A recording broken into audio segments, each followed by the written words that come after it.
اعوذ باللہ من الشیطان الرجیم بسم اللہ الرحمن الرحیم الحمدللہ رب العالمین الصلاة والسلام علی اشرف الانبیاء والمرسلین وخاتم النبیین سیدنا و مولانا علی رسولہ الکریم واہل بیتہ الطیبین الطاہرین المعصومین المظلومین. اما بعد، میں آپ تمام مومنین کی خدمت میں، سامعین کی خدمت میں شہادت بضعۃ الرسول، شہادت خاتون جنت، شہادت سیدۃ النساء العالمین حضرت فاطمہ الزہرا سلام اللہ علیہا کی شہادت کی مناسبت سے آپ کی خدمت میں ہدیہ تعزیت پیش کرتا ہوں، اور بالخصوص ولی اللہ الاعظم فرزند زہرا حضرت امام زمانہ عجل اللہ فرجہ شریف کی خدمت میں جناب سیدہ کی شہادت پر ہدیہ تعزیت پیش کرتے ہیں. موضوع گفتگو آپ کی خدمت میں انشاءاللہ جو بیان کرنا ہے وہ جناب سیدہ کے خطبے کے حوالے سے ہے. ایک ایسا خطبہ جو جناب سیدہ نے بعد رسول رحلت پیغمبر اکرم صلی اللہ علیہ وآلہ وسلم کے بعد نکل کر مسجد نبوی میں آئیں، اور مسجد نبوی میں جا کر ایک خطبہ جناب سیدہ نے تمام امت اسلامیہ کو تعلیم کیا، تمام امت اسلامیہ کو دیا، تمام صحابہ کو، تمام جو اس وقت موجود تھی، یہ کہہ لیں کہ اسلام کی پہلی نسل تھی، صحابہ رسول تھے، ان کو جا کر جناب سیدہ نے خطاب کیا جو تاریخ میں موجود ہے.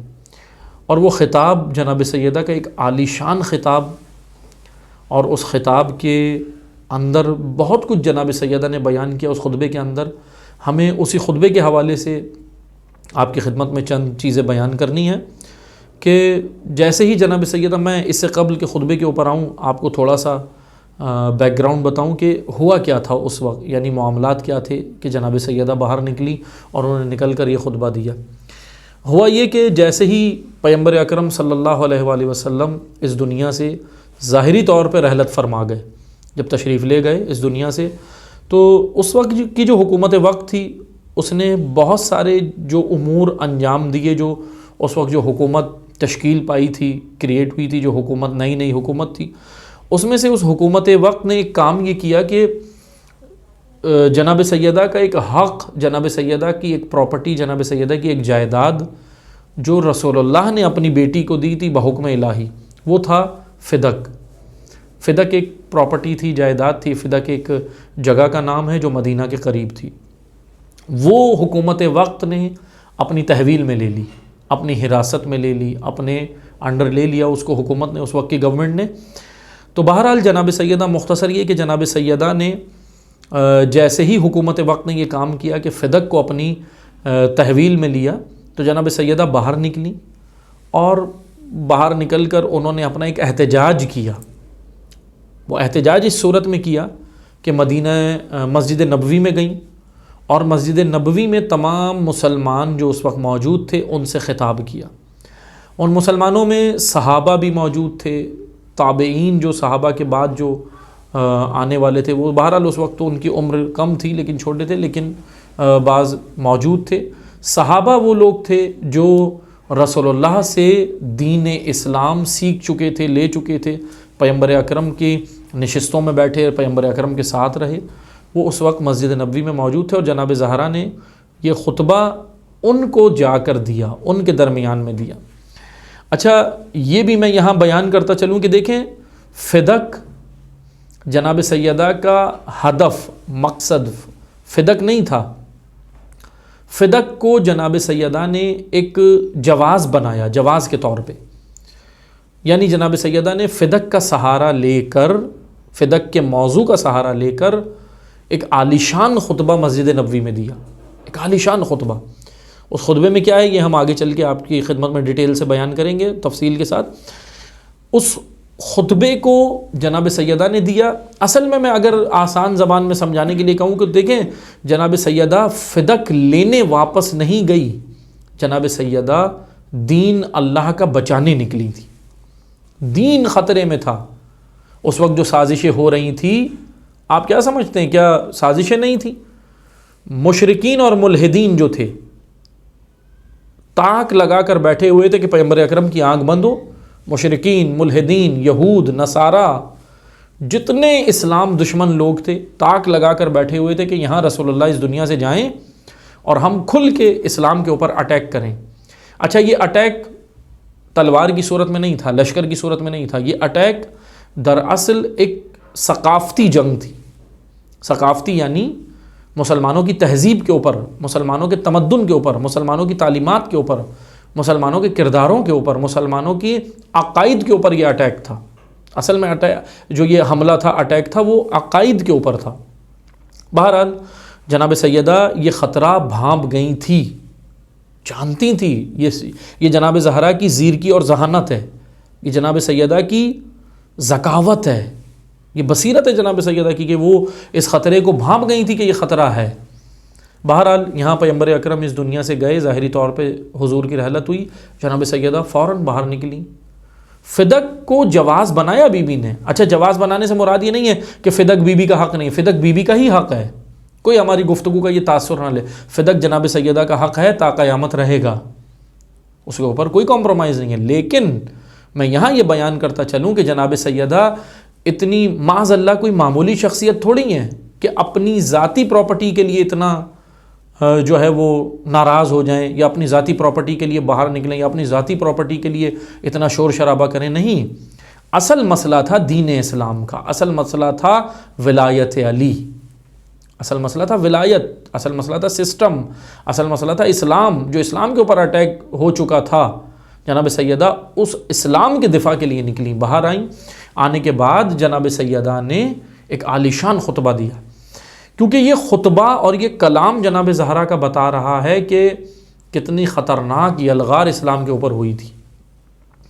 یہود و نصارہ نے منافقین کے ذریعے سے کی تھی، جو اندر منافقین موجود تھے، منافقین تو مسلمانوں کے درمیان موجود تھے، آج بھی ہیں، ہمیشہ رہے ہیں۔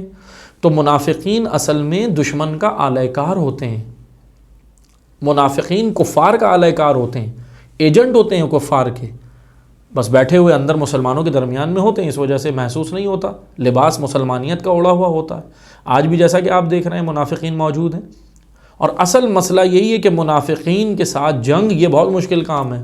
آپ دیکھ لیں مولا علی نے جو پیغمبر اکرم کی زندگی میں جنگیں لڑیں وہ سب کفار کے ساتھ تھیں، اور جو پیغمبر اکرم کے بعد جنگیں لڑیں وہ سب منافقین کے ساتھ تھیں۔ تو منافقین کے ساتھ جنگ لڑنا یہ ایک مشکل کام بھی ہے، اور بڑی بصیرت یہاں چاہیے ہوتی ہے، بڑی حکمت چاہیے ہوتی ہے، اسٹریٹجی بڑی جو ہے یہاں پر عالیشان اسٹریٹجی چاہیے ہوتی ہے۔ بہرحال اب یہاں پر جو مسلمانوں کے اندر جو منافقین تھے وہ دشمن کا اہل کار تھے، اور یہیں پر دشمن نے جو ہے وہ یلغار کی۔ منافقین کے ذریعے سے مسلمانوں کے عقائد، حدیثوں کے اندر تبدیلیاں، پیغمبر اکرم کی گفتگو کے اندر تبدیلیاں کی گئیں، حدیثوں کے اندر کی گئیں، ان کی سیرت کے اوپر پردہ ڈالا گیا۔ یہ سارے کاموں کو روکنے کے لیے حضرت زہرا نکلی، ایک عالیشان خطبہ کے لیے۔ یعنی آپ دیکھیں جناب سیدہ کو کون سی چیز نکال کے میدان میں لا رہی ہے، یہ اہم نقطہ ہے، یہاں پہ توجہ دیجئے گا۔ جناب سیدہ کو جو چیز گھر سے اٹھا کر مسجد نبوی میں لاتی ہے وہ ہے رسپانسبلٹی، یہ رسپانسبلٹی ہے، ذمہ داری۔ جناب سیدہ ایک رسپانسبل پرسن ہے، رسپانسبل یعنی وہ ذمہ داری جو اللہ نے رکھی ہے۔ اچھا ہے ہر ایک کے کاندھے پہ، معصوم اور غیر معصوم سب کے کاندھوں پہ یہ ذمہ داری اللہ نے رکھی ہے کہ جب بھی اسلام خطرے میں ہو آپ نے اسلام بچانا ہے۔ معصوم موجود ہیں، معصوم بچائیں گے، معصوم کی ذمہ داری اپنی ہے، لیکن معصوم کی موجودگی میں غیر معصوم جو عام عوام ہے وہ بھی معصوم کا ساتھ دے اسلام بچانے میں، کیونکہ غیر معصوم کی بھی ذمہ داری ہے، ایک عام انسان کی بھی ذمہ داری ہے۔ معصوم پردہ غیب میں ہے تو بھی یہ ذمہ داری ہمارے کاندھوں سے نہیں اٹھی، پھر بھی یہ رسپانسبلٹی جو اللہ کی جانب سے ہمارے کاندھوں پر ہے وہ موجود ہے۔ آج امام پردہ غیب میں ہے تو کیا رسپانسبلٹیز اٹھ گئیں ہمارے کاندھوں سے؟ نہیں، بلکہ رسپانسبلٹیز بڑھ گئیں، بلکہ میں یہاں یہ کہوں کہ رسپانسبلٹیز تو بڑھ گئیں، کیونکہ امام پردہ غیب میں ہے تو اب جو امام کا چاہنے والا ہے، امام کا ماننے والا ہے، اس کی رسپانسبلٹی ہے کہ جب بھی اسلام پہ آنچ ہو تو وہ اس اسلام کو بچائے، دفاع کرے۔ وہ آنچ جیسے بھی آئے، اگر تلوار کے ذریعے سے آنچ آ رہی ہے تو جہاد کے ذریعے سے بچائے، اگر علمی میدان میں وہ یلغار ہے تو علم کے ذریعے سے علمی میدان میں آئے، اگر ثقافتی میدان میں وہ یلغار ہے تو ثقافتی میدان میں آئے۔ یعنی ہر ایک گراؤنڈ کے اندر، ہر ایک میدان کے اندر یہاں چاہنے والے امام اور جناب سیدہ کے حاضر ہونے چاہیے۔ کیونکہ یہ ذمہ داری جناب سیدہ نے تو ادا کر دی اپنی، لیکن اپنے چاہنے والوں کو یہ ذمہ داری دے گئیں بی بی. ہمیں، مجھے، آپ کو، ہم سب کو یہ ذمہ داری دے گئیں کہ ہمیں یہ ذمہ داری ادا کرنی ہے. اور یہ ذمہ داری کیا ہے؟ یہ ذمہ داری یہ ہے کہ جب بھی اسلام کے اوپر کوئی الغار ہو، ہم نے بڑھ کے اسلام کا دفاع کرنا ہے.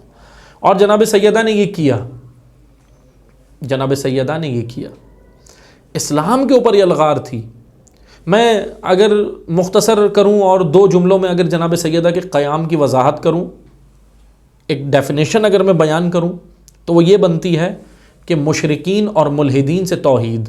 دیکھیں، 3 عقائد، مسلمانوں کے جو 3 بڑے عقائد تھے، اسی کے اوپر یہ الغار کی تھی دشمن نے بعد رسول. ایک تھا توحید، دوسرا نبوت، تیسرا امامت. توحید، نبوت، امامت، اس کے اوپر یہ الغار تھی. اب میں جناب سیدہ کے قیام کو اگر 2 جملوں میں بیان کروں تو دیکھیں، مشرکین اور ملحدین سے توحید، یہود و نصارہ سے رسالت، نبوت، اور منافقین سے نظریہ امامت کو بچانے کے لیے جو ہستی بعد رسول قیام کرے اسے فاطمہ کہتے ہیں. یہ ہے جناب سیدہ، یہ ہے فاطمہ، یہ ہے سیدۃ النساء العالمین. توحید بھی بچائی بی بی نے، نبوت بھی بچائی اور امامت بھی بچائی. ان تینوں چیزوں کے دفاع کے لیے جناب زہرا مسجد نبوی آئی ہیں. توحید کا دفاع، نبوت کا دفاع اور امامت کا دفاع. کیسے کیا جناب زہرا نے؟ وہ اپنے کلام کے ذریعے کیا، خطبے کے ذریعے کیا. انشاءاللہ ہم آپ کی خدمت میں دوبارہ حاضر ہوں گے، اور اس خطبے کی افادیت، اس خطبے کی اہمیت، اور اس خطبے میں جناب زہرا نے کیا بیان کیا، میں انشاءاللہ اگلے سیشن میں آپ کی خدمت میں یہ بیان کروں گا کہ جناب سیدہ کے خطبہ کیا ہے، اور اس میں بی بی نے کیا کیا موضوعات چھیڑے، کیا کیا موضوعات بیان کیے، اور آج ہمارے معاشرے کو ان موضوعات کی جو ضرورت ہے جناب زہرا نے اس کو کیسے ایکسپلین کیا. انشاءاللہ ہم آپ کی خدمت میں دوبارہ حاضر ہوں گے اور اس خطبے کو بیان کریں گے. جب تک کے لیے اجازت چاہتے ہیں. والسلام علیکم ورحمۃ اللہ وبرکاتہ.